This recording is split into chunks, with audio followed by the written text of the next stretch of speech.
Всем привет на канале Автогараж. Вот возникла такая, разбираю Жигули Диловский блок и никак не мог открутить вот эту вот гайку.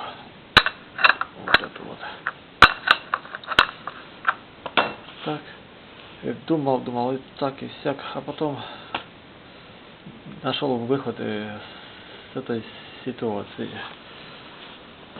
Вот взял еще один поршень, так Жигули Диловского блока, так само, и вот так вот прикрутил ключ вот здесь вот и вот здесь, и поршень подошел вверх, бросил ключ и теперь ну как свободно.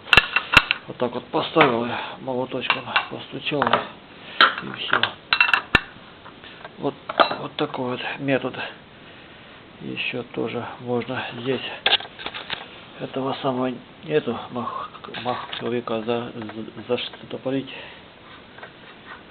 Никак не выходило. Вот так вот такой вот способ. Может, у кого возникнет такая проблема. Вот ключ 27 30 и 2 болта с шайбами, и все, и старый поршень. Или можно вместо поршня что-нибудь туда тоже кинуть. Вот такое вот маленькое информационное видео. Всем удачного ремонта. До новых видеороликов.